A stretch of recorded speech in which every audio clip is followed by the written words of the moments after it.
광야 같은 세상 길을 걸어온 우리를 말씀을 따라 걷다입니다. 오늘은 푸른 초장교회에서 요나서를 통해서 주시는 말씀을 묵상해 보도록 하겠습니다. 여러분, 우리가 과연 하나님의 시선을 피해서 완벽하게 숨을 수 있을까요? 살다 보면 가끔 내 뜻대로 한번 살아보고 싶은데 하면서 슬쩍 도망치고 싶을 때가 있잖아요.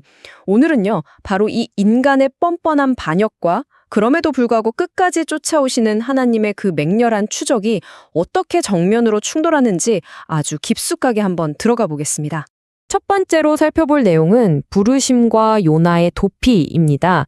하나님의 얼굴을 피해서 도망치는 인간의 적나라한 모습을 한번 보시죠. 하나님께서 요나에게 명령을 내리십니다.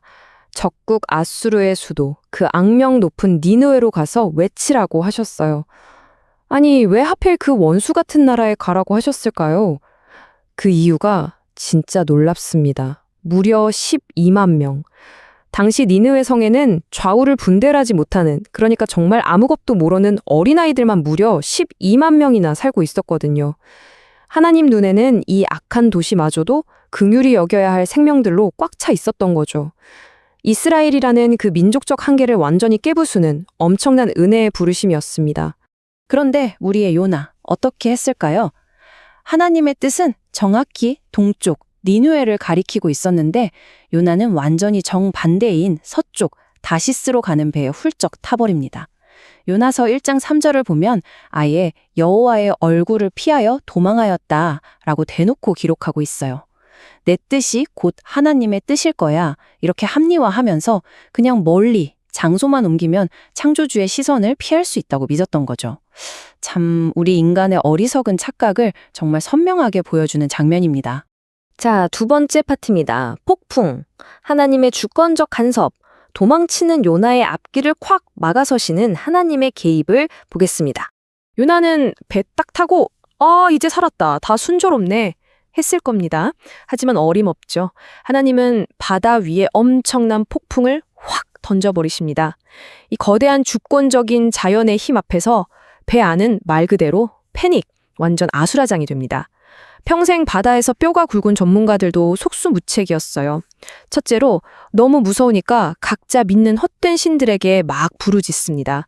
둘째, 살려니까 배에 실은 그 귀한 화물들 바다에 다 던져버리죠. 그리고 마지막으로 도대체 이 말도 안 되는 재앙이 누구 때문에 일어난 건지 찾으려고 제비 뽑기까지 하게 됩니다. 세상 사람들이 살겠다고 이렇게 발버둥 치고 있을 때 선지자 요나는 대체 뭘 하고 있었을까요? 기가 막히게도 배 밑창에 들어가서 아주 골아떨어져 있었습니다. 그때 이방인 선장이 내려와서 소리를 칩니다. 자는 자여 어찌미뇨 일어나서 네 하나님께 구하라. 와, 이거 정말 엄청난 비극적 아이러니 아닙니까? 진리도 모르는 세상 사람들은 살려고 자기들 신이라도 찾으면서 깨어있는데 정작 하나님의 말씀을 가진 선지자는 영적으로 완전히 마비돼서 잠이나 자고 있고 오히려 이방인의 입을 통해서 하나님의 벼락 같은 책망을 쳤고 있는 거예요. 결국 선원들이 제비를 뽑았는데 자, 누구한테 걸렸을까요? 네, 당연히 요나에게 정확히 떨어졌습니다. 여러분, 이게 우연일까요? 절대 아니죠. 하나님은 제비뽑기라는 그 우연조차 완벽하게 통제하셔서 이 끔찍한 폭풍의 근본 원인이 바로 요나의 불순종에 있다는 걸 만천하에 확 드러내신 겁니다. 세 번째로 이어집니다. 바다에 던져진 요나, 결국 피할 수 없는 하나님의 심판에 직면하게 되죠. 제비에 딱 뽑히고 나서 요나는 진짜 숨막히는 신문을 받게 됩니다. 질문들이 막 쏟아져요. 야, 이 재앙의 원인이 대체 뭐야? 너 직업이 뭐고 어디서 왔어? 어느 나라 사람이고 어느 민족이야?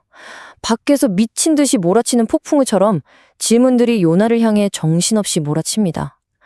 결국 궁지에 몰린 요나는 자기가 바다와 육지를 만드신 진짜 하나님을 피해서 도망치고 있는 히브리스 사람이라는 걸 그 이방인들 앞에서 싹 다 자백하고 맙니다. 이 끔찍한 신문 끝에 요나가 내놓은 해결책이 뭔지 아세요? 나를 들어서 바다에 던져라. 그러면 바다가 잔잔해질 거다. 자기가 하나님의 진노를 끌고 왔다는 건 인정한 거죠. 하지만 여기서 우리가 진짜 예리하게 봐야 할 포인트가 있습니다. 요나는 이 순간에도 무릎 딱 꿇고 하나님 잘못했습니다. 지금이라도 돌이켜서 니느웨로 가겠습니다. 하고 진짜 회개를 한 게 아니에요. 오히려 차라리 죽고 말지 하면서 희생을 가장한 도피를 택한 겁니다.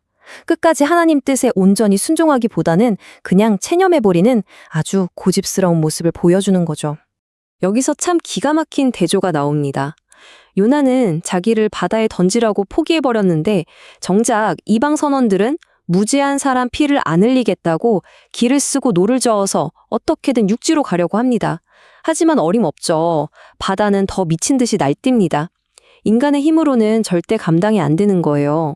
결국 하나님의 단호한 뜻 앞에서 인간의 헛된 노력은 아무 소용이 없다는 걸 깨달은 선원들은 어쩔 수 없이 요나를 바다에 휙 던져버립니다. 그러자 정말 놀랍게도 성경은 바다에 뛰노는 것이 곧 그친지라라고 기록합니다. 그 난리통이 언제 그랬냐는 듯이 즉각 아주 기이할 정도로 잠잠해진 겁니다. 네 번째 부분입니다. 큰 물고기와 예비된 은혜. 맹렬한 심판 속에 감춰져 있던 놀라운 구원에 대해 살펴보겠습니다. 폭풍이 딱 먹고 요나는 바다에 빠져 이제 죽었구나 했을 텐데 웬걸요? 하나님은 엄청나게 큰 물고기를 미리 준비해 두셨습니다. 17절에 나오는 예비하사라는 단어, 이거 진짜 중요합니다. 하나님이 당황해서 급하게 즉흥적으로 만들어낸 조치가 아니라는 거예요. 끝없는 바다, 깊은 곳으로 가라앉는 요나의 그 절망 밑바닥에 하나님은 이미 치밀하게 계획해 놓으신 구원의 통로를 대기시켜 놓고 계셨던 겁니다. 그렇게 요나는 캄캄한 물고기 뱃속에서 3일 밤낮을 보냅니다. 이 3일이라는 시간은 신학적으로 진짜 엄청난 무게를 가집니다. 빛이라고는 하나도 없는 그 뱃속에서의 3일, 요나에게는 완전한 죽음이자 철저한 심판을 경험하는 시간이었습니다. 하지만 동시에 이 시간은 영원한 죽음으로 끝나는 게 아니었어요. 장차 다가올 온전한 구원, 그리고 부활을 미리 보여주는 아주 놀라운 구속적인 의미가 담긴 3일이었습니다. 자, 바로 이 지점에서 우리는 요나와 예수님을 딱 연결해 볼 수밖에 없습니다. 보세요. 요나는 자기 불순종 때문에 세상에 폭풍을 몰고 왔지만 예수님은 제자들을 살리시려고 그분의 권위로 폭풍을 잠잠하게 하셨죠. 요나는 도망치다 체념하면서 바다에 던져졌지만 예수님은 우리를 살리려고 기꺼이 자발적으로 생명을 내어주셨습니다. 그리고 요나가 물고기 뱃속에서 3일 만에 생명을 건진 건요, 무덤 속에 3일 동안 계셨다가 완벽한 부활로 우리에게 생명을 주실 예수 그리스도를 보여주는 강력한 그림자였던 겁니다. 요나의 그 뼈아픈 실패조차도 결국은 예수 그리스도의 완벽한 은혜를 손가락으로 가리키고 있는 거죠. 마지막 5번째, 삶에 주시는 영적 교훈입니다. 이 말씀이 오늘 내 삶에는 어떤 의미가 있는지 한번 적용해보죠. 요나서 1장의 이 극적인 이야기는 그냥 옛날에 그런 일이 있었대 하고 넘길 옛날 이야기가 아닙니다. 바로 오늘 우리의 영적 현실을 비춰주는 거울이에요. 가장 먼저 생각해 볼 건 잃어버린 영적 통찰력을 회복하는 겁니다. 배 밑창에서 깊이 잠들어 있던 요나가 나를 바다에 던지라라고 고백했던 그 순간, 그게 바로 자기에게 닥친 이 폭풍이 우연이 아니라 하나님과의 관계에서 발생한 문제라는 걸 드디어 인정하기 시작한 회복의 첫걸음이었거든요. 그래서 우리는 이 3가지 핵심 원리를 꼭 기억해야 합니다. 첫째, 하나님의 말씀에는 절대적인 권위가 있다는 걸 인정해야 합니다. 둘째, 우리는 결코 하나님의 섭리와 시선을 피해서 도망칠 수 없습니다. 우리가 어딜 가든 거기 계시거든요. 마지막 셋째, 우리 인생에 쾅 하고 터지는 위기나 사건들을 단순히 환경 탓, 상황 탓으로만 돌리지 마세요. 항상 나와 하나님과의 관계라는 렌즈를 끼고 해석할 줄 아는 영적인 눈이 필요하다는 겁니다. 마지막으로 이 질문을 여러분 스스로에게 꼭 한번 던져보셨으면 좋겠습니다. 지금 여러분의 삶을 흔들고 있는 그 거센 폭풍, 그거 진짜 여러분을 파멸시키려는 재앙일까요? 아니면 깊이 잠들어버린 여러분의 영혼을 깨우시려고 하나님이 미친 듯이 흔드시는 사랑의 경고 신호일까요? 우리가 고난 속에서도 도망치지 않고 그분 뜻에 다시 온전히 순종할 때 하나님은 요나에게 물고기를 예비하셨던 것처럼 이미 우리 앞에도 완벽한 구원과 회복의 길을 세팅해두고 기다리십니다. 지금까지 말씀을 따라 걷다 이었습니다. 다음 시간에도 이어서 2장을 살펴보도록 하겠습니다. 오늘도 말씀과 함께 평안한 하루 되시길 바랍니다. 새롭게 하사 푸른 초장으로